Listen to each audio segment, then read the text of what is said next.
stand-up comedian, and I recently got to perform at my very first bachelor party. Actually, that's true. It was my first time performing stand-up at a bachelor party. I don't know how that happened. Like, were those guys sitting around, tossing around ideas for entertainment? Like, hey guys, we could go down to a strip club, or we could hire a dancer to come down here.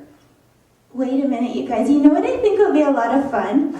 Is if we were to hire a woman to come down and voice her opinion for an hour.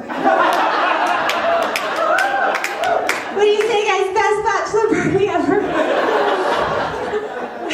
They were sold on it, so I did the gig, and they filmed the whole thing.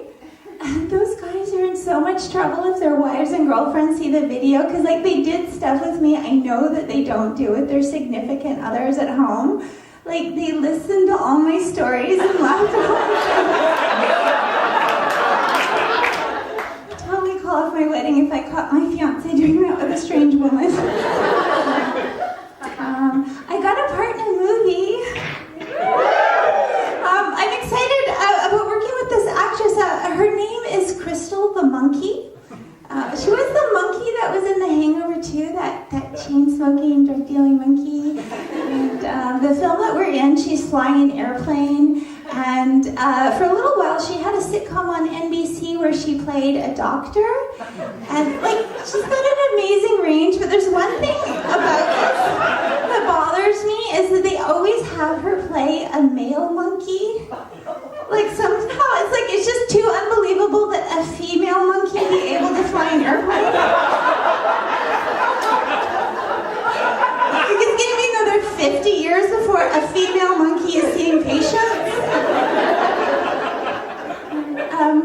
It's not just her, it's every monkey that you see in film and television. They're all female monkeys, and that is because male monkeys are too sexually aggressive to be actors. So they have to stick to directing and producing.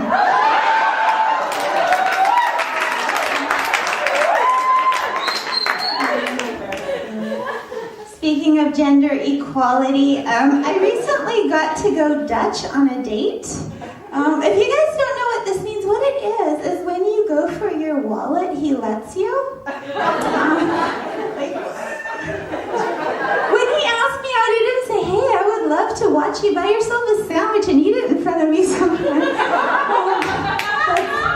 That's how the date went. I was kind of okay with it because I guess that's the way things are these days. But what upset me is when we left the restaurant, a homeless man asked my date for some money for food, and my date gave him a 20.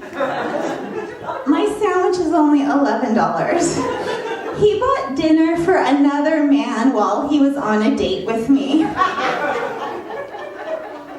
Tried to talk me into going back to his place because it was like really cold and stuff. I just said no, I think I'm gonna go home.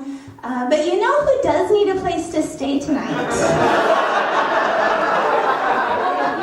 That gentleman you bought dinner for earlier. Sure, I'd love to take you up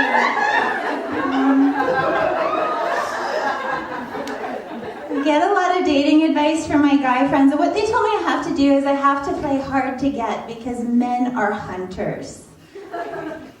It doesn't make any sense to me. Like, I've watched those nature shows, and like, a hunter never really goes after the hardest prey to get.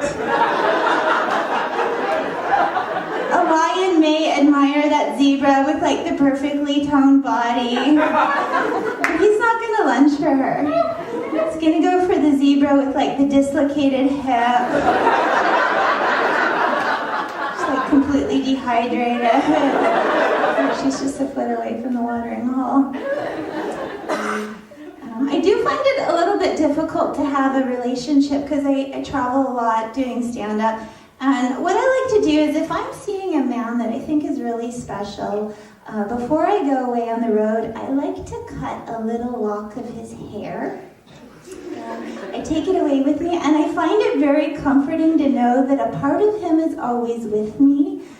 And I also find it very comforting to know that if he cheats on me while I'm gone, I can frame him for murder.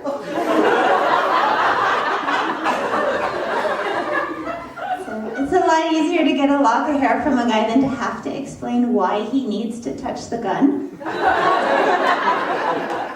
Okay, you guys, I know that there's other ways that you can get back at a man, but I'm not ready to start a family. I feel like there's a couple of people that had their wages garnished in here. I do have a cat, though. I adopted a cat recently, and it has become so much more complicated to adopt a pet. Like, I went to a cat adoption agency, and I had to fill out a ton of forms, and after I filled out the forms, they made me come in for an interview to speak with a cat adoption agent. And their first question to me was, why have you chosen to adopt a cat? I was like, because I'm unable to conceive one biologically.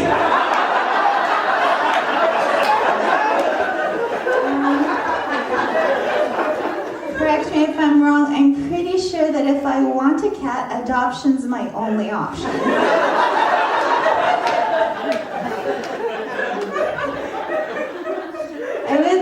I know that I do want to have a kid one day, and like I have to face facts. Like, I'm gonna have to do it before my mom gets too old to raise it for me. She's kind of getting up there. She's really scared that I'm gonna send her to go live in an old folks home or something. And like, she doesn't want to just play shuffleboard with old people. But I met this lady who's a nurse in a retirement home. And she told me that there's like this epidemic of the senior citizens just hooking up and having like reckless sex with each other. I'm like, why aren't you guys advertising this? My mother be faking her ID to get in. But what I found out, which is a little bit sad about the situation, is that there's not too many gentlemen in the retirement homes, and there's even few of them that are functioning. So the ones that are like really like taking advantage of women and getting them to do things that they wouldn't normally do, like to keep a guy. This is happening at 70, 80 years old. Like, I'm scared to send my mom to like a retirement home. Like, I think I have to sit her down and have a talk with her before she goes. I'm like, I know that guy you're playing bridge with seems really nice, but take your Ovaltine when you go to powder your nose. You don't know if he's gonna slip gravel in that.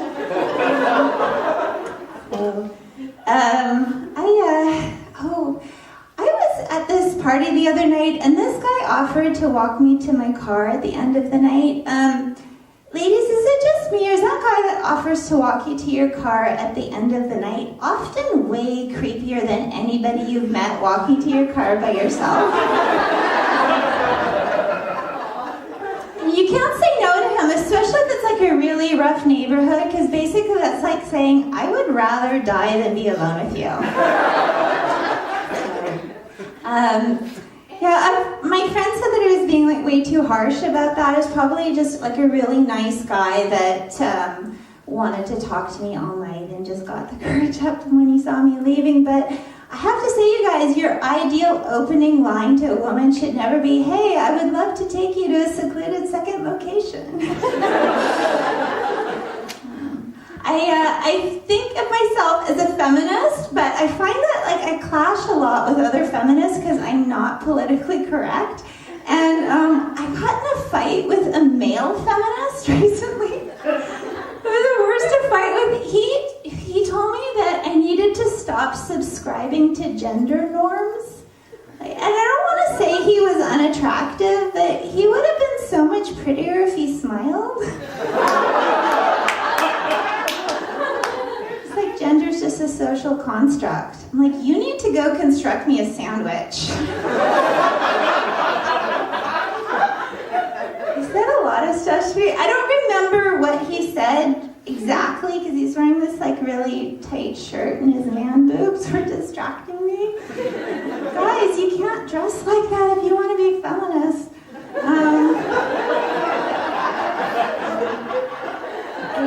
I did lose the fight, though, but it was completely unfair. What happened was he started crying, And like, I'm completely helpless when a man turns on the waterworks in front of me. Like, when a man starts to cry, I get this strong urge to mother him. And like, when I say I want to mother a guy, it's not like I want to like hug him and give him a cookie. I mean, like, I wanted to mother him. Like, I wanted to beat him with a wooden spoon.